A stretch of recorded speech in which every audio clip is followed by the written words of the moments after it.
Discipline bridges intention and action because it is the essential force that transforms our quiet hopes into lived reality, taking what exists only in the imagination and grounding it in the tangible world through consistent effort and choice. Every person carries within them a set of dreams, goals, and intentions, whether it is the desire to grow in a career, strengthen relationships, improve health, pursue creativity, or simply become a more fulfilled version of themselves. Yet intentions alone do not alter the fabric of our lives, because without movement they remain suspended in the realm of possibility, untouchable and unreal. A dream without discipline is like a blueprint without bricks. It may be beautifully designed and full of promise, but it will never stand, never shelter, and never serve its purpose. Discipline functions as the bridge that takes us from "I want to" toward "I did," turning wishes into commitments and commitments into outcomes.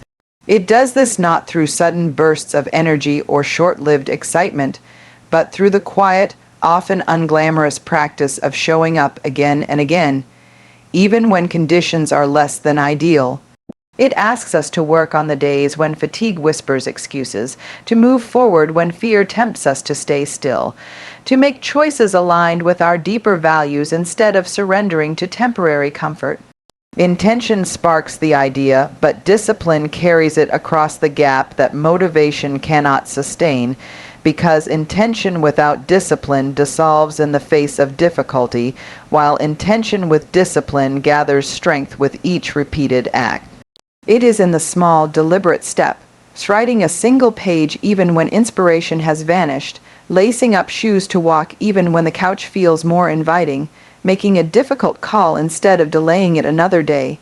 That discipline proves its power, and those small acts, layered one on top of another, become the foundation of change. Discipline is not about harshness or rigidity. It is about honoring the alignment between what we say we want and how we choose to act, creating integrity between vision and behavior. This bridge is often long, sometimes foggy, and rarely easy, but each step across it builds confidence, resilience, and self-trust, reminding us that we are capable of doing difficult things and of keeping promises to ourselves. Discipline teaches us patience because the rewards of true effort rarely appear immediately. It teaches resilience because the path to anything meaningful is riddled with setbacks, failures, and moments of doubt. It teaches consistency because real transformation is built not on a single act, but on repetition over time. Without discipline, we are left dependent on fleeting bursts of motivation, which cannot be relied upon to carry us through the inevitable valleys of resistance and fatigue. With discipline, we learn to persist regardless of how we feel in a given moment, anchoring ourselves not to moods, but to commitments. Every time we choose discipline, we strengthen the bridge that connects our inner world of ideas to the outer world of results, and with each crossing, we reinforce the belief that change is possible, not because it happened all at once, but because we took steady steps when it would have been easier to stop. This bridge is not built overnight. It is constructed plank by plank through ordinary decisions that accumulate into extraordinary outcomes. And though the building may feel slow, the structure becomes unshakable over time. In walking it, we discover that discipline is not simply a tool for achievement, but a practice that shapes who we are, teaching us that integrity is not measured by what we say we want, but by what we repeatedly choose to do. Motivation is temporary, discipline is dependable, and this truth becomes evident every time we reflect on how easily excitement rises and fades in the pursuit of any meaningful goal, because the initial burst of energy that makes us feel unstoppable rarely stays long enough to carry us through the difficulties and discomforts that inevitably appear along the way. Motivation is like a spark, a flash of light that can ignite passion, fill us with adrenaline, and create the feeling that change is not only possible but inevitable. And while this spark is valuable for beginning, it cannot be relied upon to sustain effort, because sparks burn out quickly. leaving us in darkness if we have not cultivated a steadier source of fuel. That steadier source is discipline, the dependable force that does not rely on how we feel in a given moment, but on the commitment we choose to honor repeatedly, regardless of mood, circumstance, or obstacles. Discipline is what gets us up on the days when comfort is louder than purpose, what keeps us working when fatigue dulls our energy, and what reminds us to act in alignment with our values even when distraction or discouragement tempts us away. Where motivation is emotional, unpredictable, and often fragile, discipline is steady, consistent, and grounded in intention rather than inspiration. It does not ask whether we are in the mood to keep going.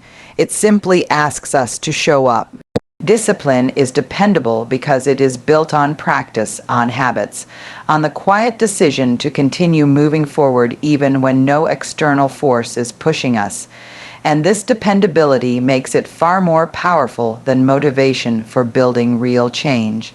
We may feel motivated to start exercising after hearing a powerful story or seeing an inspiring example, but it is discipline that will put our shoes on in the morning when it is raining outside, discipline that will keep us consistent when progress is slow, discipline that will bring us back after illness, setbacks, or the inevitable frustrations that test our resolve.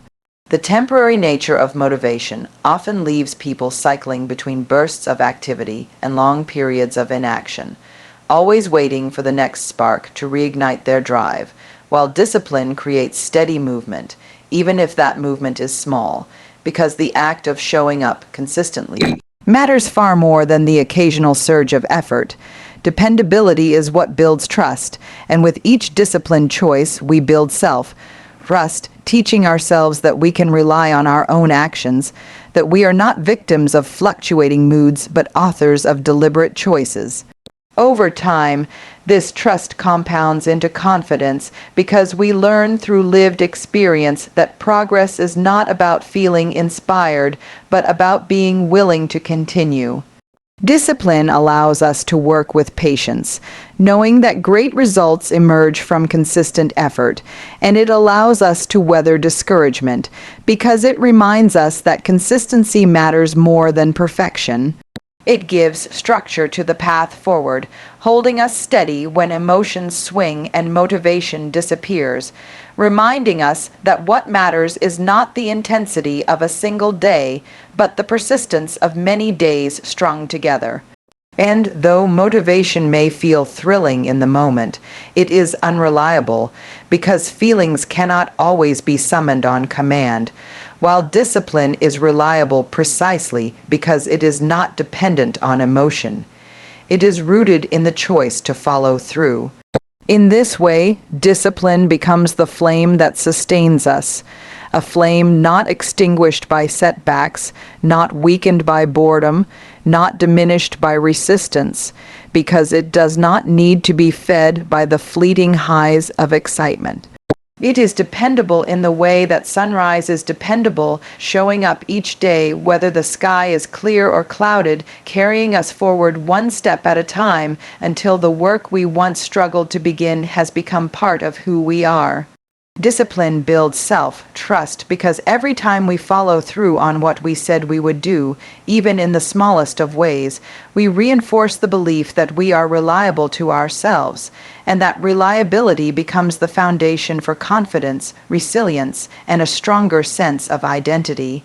Trust is often spoken of in terms of relationships with others, but the most important and often overlooked relationship is the one we hold with ourselves, and discipline is the practice that nurtures it. When we commit to action and follow through repeatedly, we send ourselves a message that we are capable of keeping promises, that our words are not empty, and that we can count on ourselves to do what needs to be done even when it is difficult, inconvenient, or uncomfortable. This quiet consistency matters more than dramatic bursts of effort because it shapes how we perceive ourselves over time. And our self-perception influences everything from the risks we take to the goals we set to the way we respond to setbacks. Without discipline, intentions remain fragile, and each time we abandon them, we chip away at our belief in our own dependability, which over time creates self-doubt, hesitation, and the fear that perhaps we cannot trust ourselves to follow through. But with discipline, each repeated act strengthens our internal foundation, and this trust grows like a muscle, resilient and reliable, able to carry us further than fleeting motivation ever could. Discipline is not about perfection. It is about returning to the practice again and again, choosing action even after failure, realigning with our intentions after distraction, and proving to ourselves that even when we stumble, we are capable of standing back up. It is in these moments of return that self-trust deepens, because we learn that our worth is not tied to flawless execution, but to the courage to continue. Each disciplined choice, no matter how small, contributes to this reservoir of trust. Waking up early to honor a commitment to ourselves, making time for a practice we value, resisting the pull of excuses, or finishing a task we promised to complete. Over time, these actions accumulate into evidence, and that evidence speaks louder than any affirmation or external validation. It is lived proof that we are reliable to ourselves. And this reliability builds a quiet confidence that carries into every area of life, because when we trust ourselves, we are less dependent on external circumstances to determine our path, and we are more willing to take risks, endure setbacks, and pursue goals that matter deeply to us. Self-trust nurtured through discipline becomes the anchor that holds steady when life is uncertain, because no matter how chaotic the external world may be, we know we can count on ourselves to act with consistency and integrity. It shapes resilience, because when challenges arise, the trust built through discipline whispers that we have been here before, that we have faced difficulty and continued anyway, and that we can do it again. It fosters courage because when we trust ourselves, we no longer fear failure in the same way, understanding that even if we fall short, we will not abandon ourselves. We will return, persist, and rebuild. This form of trust is not created in a single dramatic moment, but through countless small decisions that stack over time, creating a deep well of reliability that becomes inseparable from our sense of identity. Through discipline, we stop seeing ourselves as people who only dream or intend, and we begin to see ourselves as people who act, who persist, and who finish. This identity shift is powerful because when we believe we can rely on ourselves, we stop waiting for perfect conditions. We stop doubting whether we are capable, and we start living as if our goals are not just possible but inevitable, carried forward by the trust that discipline has built within us step by step. Small, consistent steps lead to big change because transformation is not built on single grand gestures, but on the quiet, repeated actions that accumulate over time, shaping habits, altering identity, and building momentum until the shift becomes undeniable. We often imagine change as something dramatic, a sweeping decision or a powerful breakthrough that suddenly transforms our lives. Yet the reality is that meaningful change rarely happens in a flash. Instead, it is born in the everyday choices that seem insignificant in the moment, but when repeated, become the foundation for something extraordinary. A person who writes a single page each day may not feel accomplished at first, but after a year, they hold a book in their hands. Someone who walks for 20 minutes daily may not notice much difference after a week, but after months, they feel stronger, healthier, and more energetic. A person who saves a small amount regularly may hardly notice the sacrifice, but over years they build security and freedom they once thought impossible. Each step taken alone may appear too small to matter, but the magic lies in consistency, in returning again and again to the practice, the habit, the action, until what once felt difficult becomes part of who we are. Consistency compounds effort the way interest compounds in an account, quietly multiplying results without fanfare, creating outcomes that seem disproportionate to the small investments that built them. And while motivation can make us leap into massive action for a short time, only discipline allows us to take those small steps repeatedly, especially on the days when the results are invisible and progress feels stagnant. The beauty of small steps is that they are sustainable. They do not require perfection, only persistence.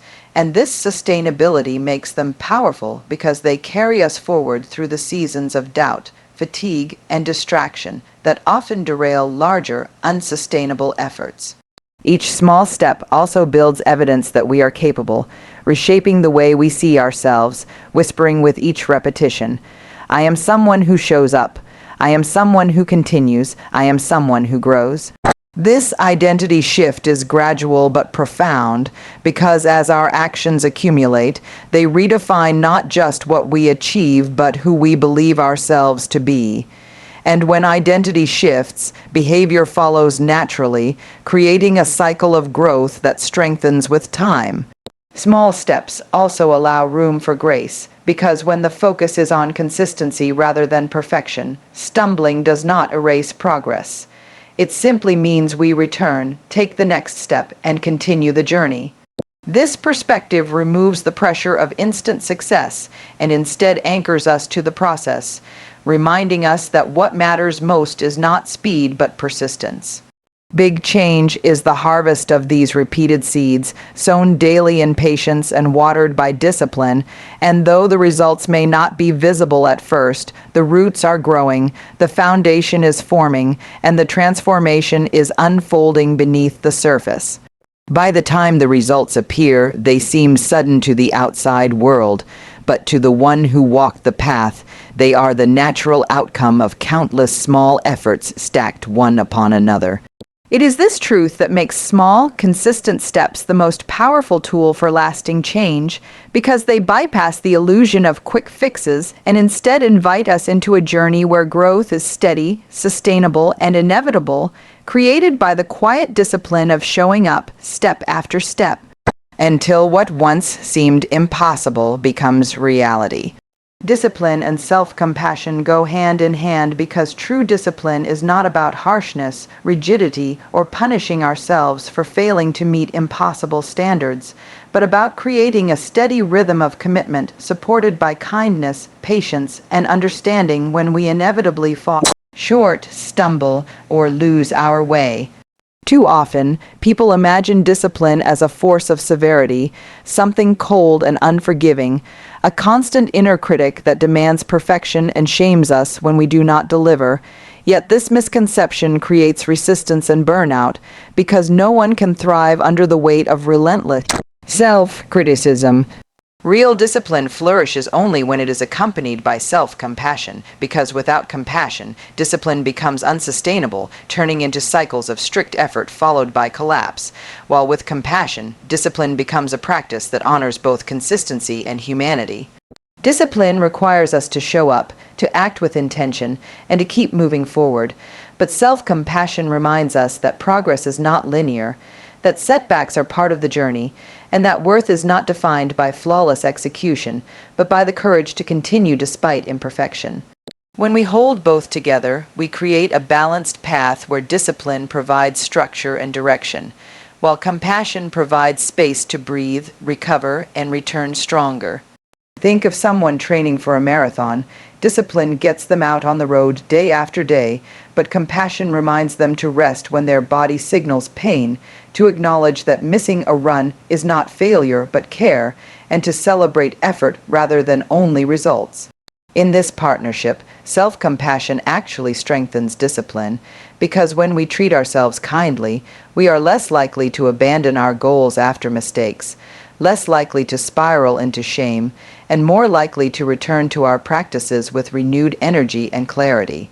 Without compassion, one misstep often becomes a reason to quit entirely, while with compassion, a misstep is simply a reminder that we are human and that tomorrow offers another chance to keep going. Compassion creates resilience by softening the inner dialogue that might otherwise sabotage our efforts, turning "I failed again" into "I am learning and I will try again." And in that softened space, discipline becomes less about force and more about devotion to growth. Discipline guided by compassion acknowledges that life brings unpredictability, illness, fatigue, grief, distractions, and that honoring ourselves in those moments does not erase progress but sustains it. Together, discipline and compassion create a sustainable rhythm, one that pushes us forward but also gives us grace to pause, to heal, and to start again. This rhythm allows us to see discipline not as punishment, but as a practice of love, a way of caring for ourselves and our future by making consistent choices that honor our deepest intentions. Compassion ensures that discipline does not break us but builds us, teaching us to value progress over perfection and reminding us that the journey matters as much as the destination. And as we practice this union, we discover that discipline without compassion leads to burnout, while compassion without discipline leads to stagnation. But together they form a powerful partnership that makes growth both possible and sustainable. Each time we treat ourselves with kindness while also holding ourselves accountable, we reinforce the truth that we can be both strong and gentle, determined and forgiving, focused and human, and it is in this balance that real transformation thrives. Discipline shapes identity, not just behavior, because every repeated choice we make is not simply an isolated action, but a vote for the type of person we are becoming. And over time, those votes accumulate, carving out our sense of self, strengthening our beliefs about who we are, and ultimately determining how we show up in the world. Behavior on its own can feel temporary, like something we do in a moment and then move on from. But discipline transforms those behaviors into patterns, and patterns into identity, so that what begins as an effort eventually becomes a way of being. When someone commits to waking up early each morning to exercise, at first it may feel like an external behavior driven by a goal, but as the days turn into weeks and the weeks into months, that behavior shifts from "I am trying to exercise" into "I am an athlete," or "I am someone who cares for my health." And this shift in identity carries far more power than the behavior alone. Identity change is sticky, lasting, and deeply motivating because it alters the lens through which we view ourselves and our choices. Once we begin to see ourselves as a certain type of person, our actions naturally align with that identity. A student who disciplines themselves to study consistently begins to internalize the identity of being diligent and capable, which then influences how they approach challenges beyond the classroom, while a musician who commits daily to practicing, even when uninspired, starts to embody the identity of an artist, someone whose creativity is not dependent on fleeting inspiration, but on a deep commitment to their craft. In this way, discipline serves as the architect of identity, quietly laying the bricks of self-definition through the structure of repeated action. Without discipline, our identity remains fragile, reactive, and inconsistent because it is built on moments of chance rather than steady reinforcement. But with discipline, we cultivate a sturdy foundation that we can lean on, especially in times of doubt or difficulty. Each disciplined act is like a whisper that tells our subconscious, "This is who I am." And the more consistent the whispers, the louder the truth becomes. And because identity is one of the strongest drivers of human behavior, once we adopt a disciplined identity, our actions flow more naturally, requiring less force and less negotiation. For instance, if someone identifies as a writer, they no longer ask themselves, "Should I write today?" Because writing is not a task on a checklist, but an expression of who they are. The discipline that created the habit has also created the identity, and the identity sustains the behavior. This cycle shows us that discipline is not about controlling ourselves into doing something we dislike, but about shaping ourselves into the kind of person for whom those actions feel natural and aligned. Even in small ways, discipline reshapes identity. Someone who disciplines themselves to speak kindly, to listen fully, to keep promises, gradually becomes known, both to themselves and others, as trustworthy, compassionate, or dependable, and those qualities extend far beyond the behaviors that built them. Over time, the identity formed by discipline outlasts the specific behaviors themselves, because even if circumstances shift, the sense of self that was created remains, guiding new choices and new directions. In this sense, discipline is not just about doing but about becoming, not just about achieving outcomes but about embodying values. And it is this becoming that holds the power to transform lives in profound and lasting ways.